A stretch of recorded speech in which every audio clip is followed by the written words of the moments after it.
બુદ્ધિ કેવો પ્રકાશ છે? એટલે ઇનડિરેક્ટ ડિરેક્ટ પ્રકાશ મળી ગયો, અમારે ઇનડિરેક્ટ પ્રકાશ ને લાઈક કરવાની જરૂર ના રહે ને. તો અંતે અમારે કરવી વધે થાય નહીં, કારણ કે બુદ્ધિ આ ડિરેક્ટ પ્રકાશ ને ઇનડિરેક્ટ પ્રકાશ ને સમજ પાડું આપને. અહીં હરીસો મૂકેલો હોય તો સૂર્યનું અજવાળું કે આવે એવું વ્યવસ્થા કરી હોય તો આપણે સૂર્યનો ડિરેક્ટ પ્રકાશ અરીસા પર પડે છે.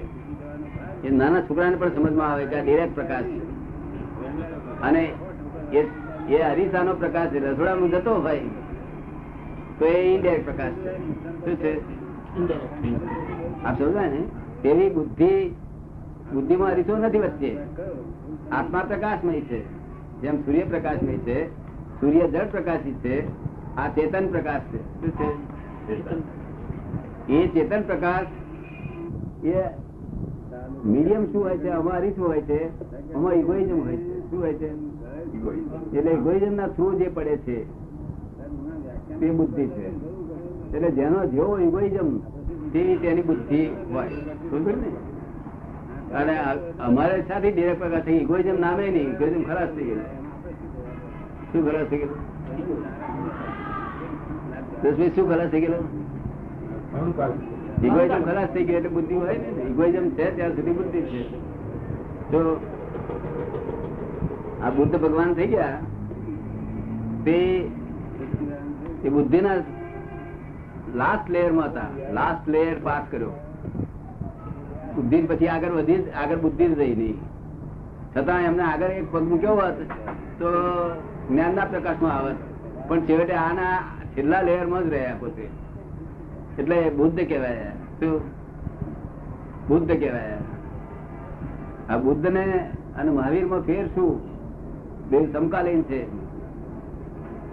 બુદ્ધ જ્ઞાનમાં ગયા નહીં, બુદ્ધ બુદ્ધિના છેલ્લા લાસ્ટ લેયર માં રહ્યા. બહુ મોટું કામ કર્યું, ગજબનું કામ કર્યું છે. બુદ્ધ ભગવાન કહેવાય. શું? પણ એમાં ફેર શું લાગે છે કે આ બાજુ મહાવીર બેહાડ્યા હોય, આ બાજુ બુદ્ધ બેહાડ્યા હોય, તો એને ઓળખીએ સી રીતે? કે પછી સામે કોઈ પતિઓ આવતો હોય, કોઈ મહાન દુઃખી માણસો આવતા હોય તો આ બેને શું થાય? અસર થાય. શું થાય? આપને સમજાયું ને? બેને અસર થાય.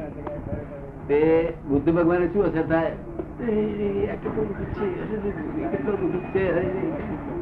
અને મહાવીર એવું ના જો મહાવીર કારણ બુદ્ધિ નહીં ને, મહાવીર માં બુદ્ધિ રહી એટલે ઇમોશનલ થાય નહીં. આ ઇમોશનલ થયા કરે.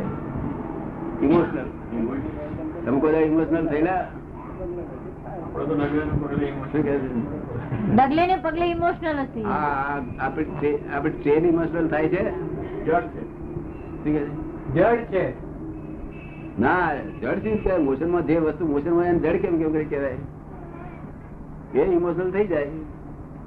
જે મોશન માં છે ઇમોશનલ થાય, અને જે મોશન માં છે ઇમોશનલ થાય, ઇમોશનલ માં છે મોશન માં આવી જાય. અમે ઇમોશન માં રહીએ છીએ, તમે ઇમોશનલ થાવ છો. ઇમોશનલ થાવ એટલે આ ગાડી જો ઇમોશનલ થાય તો લાખો માણસ મરી જાય. એ રીતે તમે ઇમોશનલ થાવ તો આ શરીરમાં ઇમોશનલ થવાની સાથે લાખો જીવ મરી જાય. તમે એક જ ફેર ઇમોશનલ થાવ, લાખો જીવ અંદર મરી જાય છે. એની જવાબદારી પછી તમારી. બોલો, હવે સૂક્ષ્મ જવાબદારીઓ ખબર નથી લોકોને.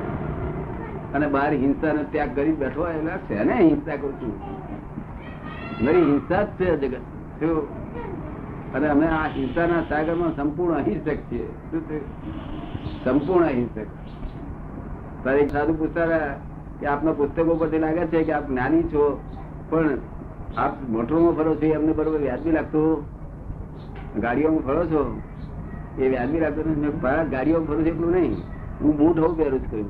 શું કહ્યું? તમે તો બૂટે પહેરતા નથી. કે ભેદ અમને સમજાવો કે છે.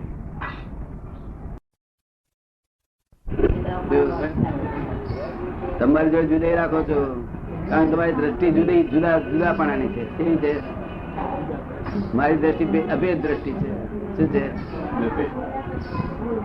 તમારી દ્રષ્ટિ જુદાપણાની છે ને, અભેદ છે. આ મારું, આ તમારું.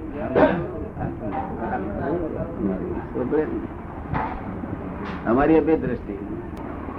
હવે એ દ્રષ્ટિ સાથે એવું ભેદ થઈ જાય છે, ભેદ પડે છે કારણ કે બુદ્ધિ દ્રષ્ટિ ભેદ પડાવે છે. શું કરે છે? બુદ્ધિ દ્રષ્ટિ ભેદ કરાવડાવે છે. કોણ દ્રષ્ટિ ભેદ કોણ કરાવે છે?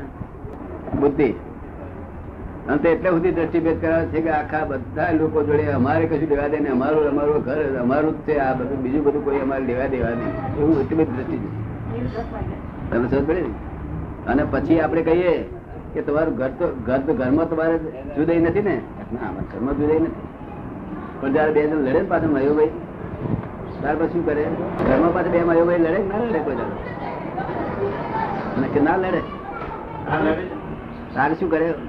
તમે એટલું એ ખબર ને કરે ના કરે? એમ ભેદ થતો થતો ક્યાં સુધી આવીને ઉભો રહે? ક્યાં સુધી આવે એનું મૂળ પોતાની જાત ઉપર હું શું કે બાકી આ બીજું બધું કોઈ મારું પોતાનું નથી. ભેદ દ્રષ્ટિ મારું સારું, મારું સારું, હાય હોય હાય હોય, કશું તમારું નથી. તમારું હોય તમારી સાથે આવે. કેવું કાયદો એવો છે કે જે તમારી વસ્તુ છે તમારી સાથે આવે, નિયમથી જ આવે. જે તમારી નથી એ તમારી વસ્તુ સાથે આવવાની નથી. માટે નથી જે તમારી તેને મમતા કરીને શું અર્થ છે? મિનિંગલેસ. જય આપડે હાથમાં આવે ને આપણે પરમાનન્ટ છે. વિનાશી ચીજો પડે નહીં ને આપણને. આનો ગુણાકાર જ ના થાય.